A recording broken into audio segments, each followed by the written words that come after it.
porque en el corazón de todos los mexicanos está viva y ardiente la esperanza. Por eso nos reunimos hoy, por eso seguiremos unidos, formando esa ola inmensa, incontenible, de la voluntad del pueblo, contra la cual no puede haber ninguna fuerza. Muy buenas tardes, quiero agradecer la presencia, en primer lugar, de los medios de comunicación que aquí nos acompañan.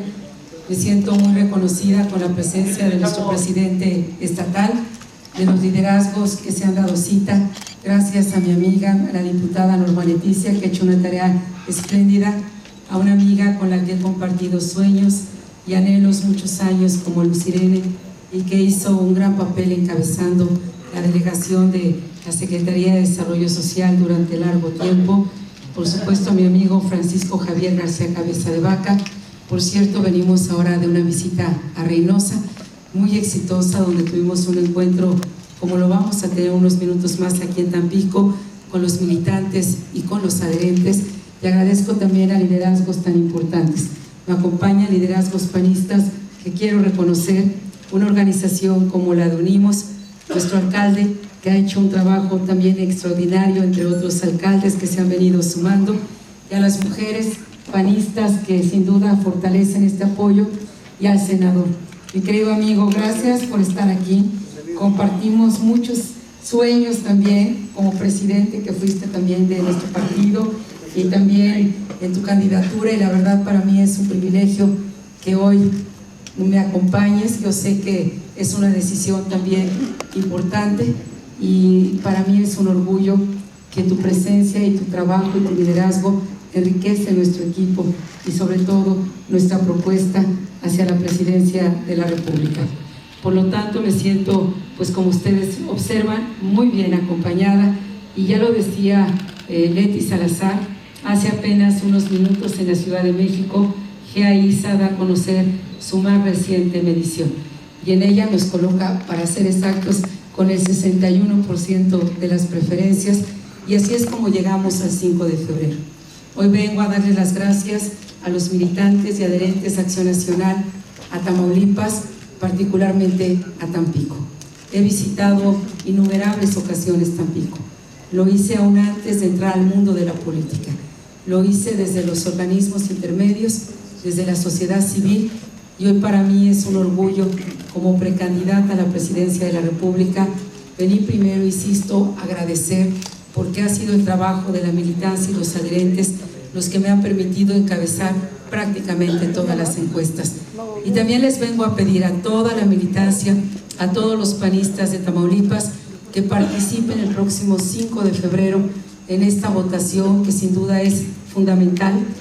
Estoy convencida de que con el apoyo que hasta hoy se ha manifestado, ganaremos el mismo día 5 de febrero, que no habrá necesidad de una segunda vuelta, y que lo que hoy se expresa en las encuestas tendrá que reflejarse, así confío, también en la votación de los panistas en todo el país.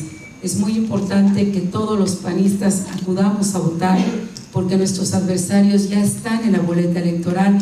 Ya es tiempo de llegar a esa boleta electoral con una candidatura que logre la unidad, un fuerte liderazgo y también una convocatoria de miles y miles de ciudadanos para llegar al triunfo, también, como estoy segura, de la presidencia de la República el próximo 1 de julio. Así que con este ánimo, con esta alegría, con esta convicción, vengo hoy a Tampico, y como ustedes también pueden observar, y eso sucedió también en Reynosa, se han unido liderazgos de diferentes grupos alrededor de este proyecto. En el caso de Reynosa, quiero destacar que uno de los aplausos más grandes que tuvimos en el evento fue cuando al mismo tiempo mi buen amigo y candidato al Senado, Francisco, pues me tomó de la mano, y al mismo tiempo lo hizo Javier, también expresidente de esta zona del estado, y la verdad es que a los panistas les dio un enorme gusto ver que dos grupos diferentes se encuentran en esta propuesta. Y esto que pasa en Tamaulipas pues ha venido sucediendo también en otras entidades. Nuevamente agradezco su presencia y estoy a las órdenes de ustedes. Bueno, primeramente, buenas tardes, Josefina. Muy buenas tardes. Es un placer escuchar cómo te posicionas a nivel nacional, pero más sin embargo tus adversarios, puede decir en este caso de la contienda interna, Krill y Cordero, mencionaron precisamente aquí en Tampico que las encuestas y los resultados no daban el gane. ¿Tú difieres a las expresiones de ellos? Esa es la primera pregunta. La segunda, el norte de Veracruz y la zona conurbada enfrentaron y terminaron hechos violentos. ¿Cuál es tu propuesta en materia de seguridad principalmente? ¿Y apuestas al proyecto de Felipe Calderón o modificar la estrategia de seguridad? Como no, con mucho gusto. Bueno, realmente por eso he venido trabajando sin descanso, para lograr que el 5 de febrero esta simpatía que hoy se refleja en las encuestas se haga realidad en las urnas el día 5 de febrero. Respeto y reitero mi afecto por Santiago Krill y por Ernesto Cordero, y estoy convencida que tenemos que llegar unidos a esta candidatura presidencial, porque creo que requerimos de un gran liderazgo. Por eso es que esta es prácticamente mi cuarta vuelta que doy al país para visitar y dialogar y escuchar a los panistas y también a los ciudadanos. Por lo tanto, lejos de confiarnos, estamos trabajando sin descanso. Ayer estuve en Campeche, en Chetumal, antier en Aguascalientes, y así ha sido cada día de esta precampaña. Estamos a 11 días prácticamente de resolverlo, y vengo con este entusiasmo y con este ánimo y esta certeza de triunfo. Lo digo no con arrogancia, lo digo con enorme gratitud a los panistas que me han acompañado. Así que, por supuesto, la encuesta más importante es el 5 de febrero, y por eso creo que es fundamental que salgamos a votar. En relación a la agenda de seguridad, reitero mi reconocimiento al presidente Felipe Calderón por el valor con que ha enfrentado al crimen organizado, y justamente gracias a lo que el presidente ha venido construyendo, es necesario pasar a una segunda fase. Esta segunda fase debe tener por lo menos 3 consideraciones. Debemos fortalecer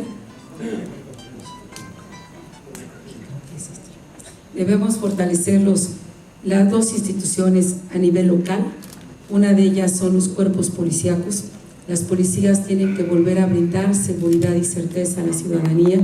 Las policías municipales, las policías estatales, que sean cuerpos policíacos bien armados, con sistemas de inteligencia, con buenos ingresos, con evaluaciones permanentes. Creo que en la medida en que logremos mejores cuerpos policíacos, seremos más eficientes en la lucha frente al crimen organizado. En segundo lugar, los ministerios públicos. Los ciudadanos, cuando sufren un agravio, una gran mayoría prefiere no ir a denunciar, porque no siente la confianza de que el Ministerio Público estará de su lado para protegerlo. Estas 2 instituciones a nivel local tienen que fortalecerse urgentemente para cerrar una pinza que es indispensable frente al crimen. Lo segundo es que confío en que se apruebe ya muy pronto la ley de lavado de dinero, porque solamente así vamos a cerrar el paso a la impunidad y a la corrupción. Qué bueno que hoy los grandes capos o los capos vayan frente a la ley, pero ya llegó el momento de que también enfrenten la ley los políticos que se demuestren, pacten o estén en complicidad con el crimen. Yo estoy proponiendo incluso cadena perpetua para los políticos que sean cómplices del crimen organizado. ¿Por qué cadena perpetua? Porque justamente tienen la encomienda de velar por la seguridad de las familias, y al hacerse cómplices del crimen están traicionando el principio más importante. Y también tienen que ir frente a la ley los que lavan el dinero, es decir, no puede quedar nadie fuera del cumplimiento de la ley. Junto con ello estoy pidiendo que se elimine el fuero a todos los políticos sin excepción. Y en tercer lugar, quiero fortalecer la agenda de educación, de cultura, porque la cultura tiene que ser un camino para la reconstrucción también de la paz. Estados Unidos anunció una importante donación de $4 millones para Tamaulipas para apoyar a la seguridad pública.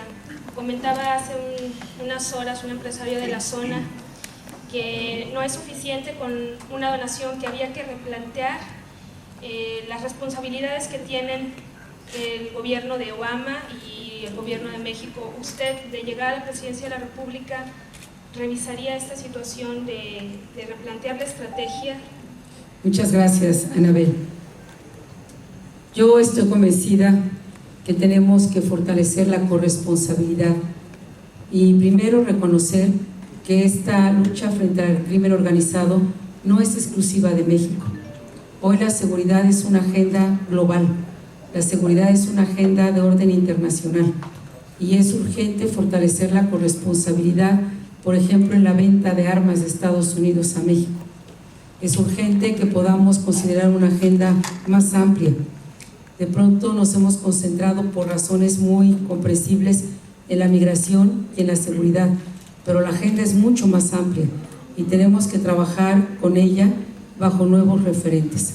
Sí, coincido en que es una agenda que fundamentalmente tiene que fortalecer la corresponsabilidad y que cualquier intervención que hagan los Estados Unidos debe tener por lo menos dos requisitos: un apego irrestricto a la ley y también un respeto a la soberanía del país.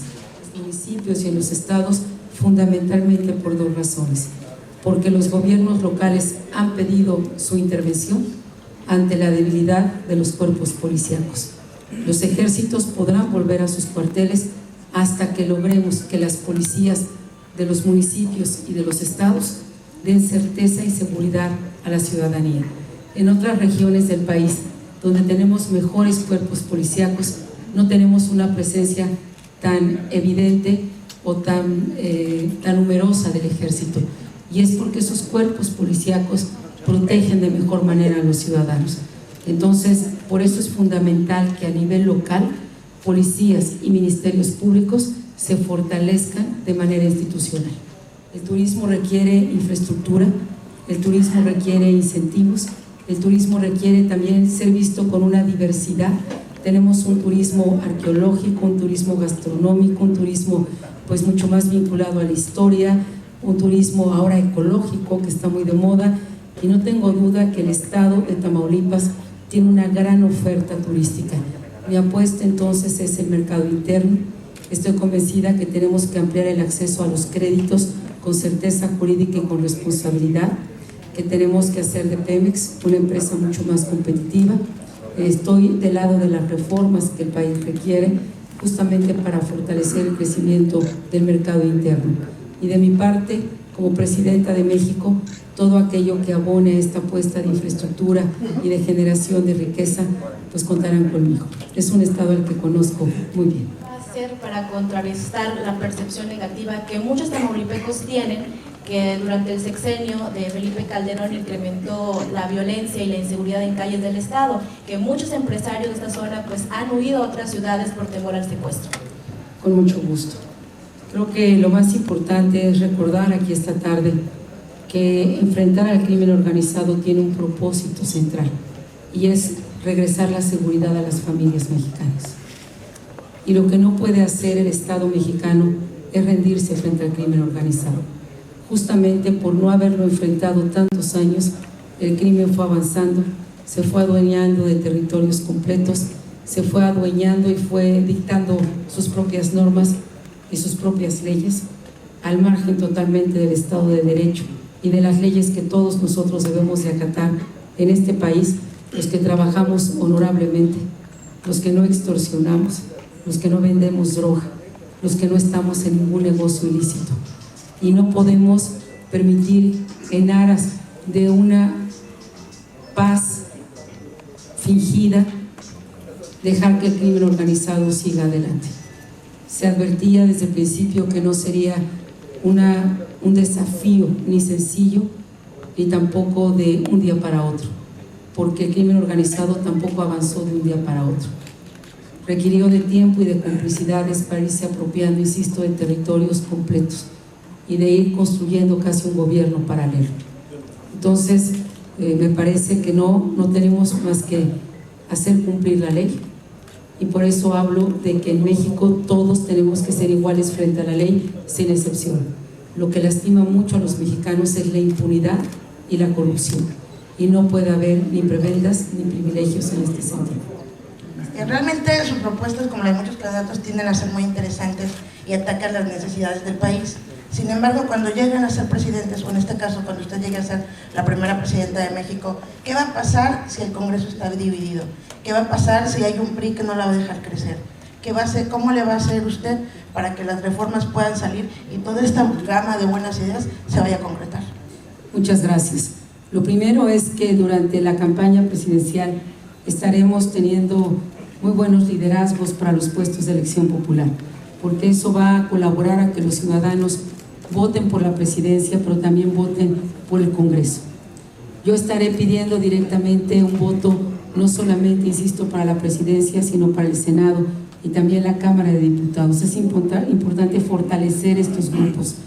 No aspiro a regresar a las mayorías que teníamos antes del 97, pero sí tener grupos parlamentarios con mayor representatividad y fuerza. En segundo lugar, creo que sería altamente conveniente que antes del 1 de julio, quienes estamos en estas candidaturas, hagamos un compromiso claro y público frente a los mexicanos de qué reformas vamos a acompañar, para que cuando los mexicanos vayan a las urnas sepan de antemano si por esta persona que van a votar va a acompañar o no las reformas que el país requiere. Creo que esto no tiene que hacerse después del 1 de julio. Sería muy importante que se haga antes del 1 de julio. Y creo que debemos empezar a construir acuerdos políticos que le den a México estas reformas. Si México no tiene por lo menos 5 o 6 reformas sustantivas, perderemos grandes oportunidades cuando tenemos el mayor número de jóvenes en la historia del país y muchas otras necesidades. ¿Qué tipo de reformas? ¿Cuáles? Pues te voy a mencionar algunas de ellas. La reforma laboral, que considero indispensable. Una segunda fase de la reforma energética. Si queremos que la economía crezca más, necesitamos nuevas fuentes de energía y también una creación de energía mucho más competitiva y eficiente. Una reforma educativa. Me parece que en gran medida la Alianza por la Calidad tiene que convertirse en ley. El concurso para los maestros, la evaluación, el involucramiento mayor de los padres de familia. Me parece que es fundamental la reforma educativa. Tenemos también una reforma hacendaria que durante muchos años se ha venido discutiendo. Las menciono entre algunas de las más importantes.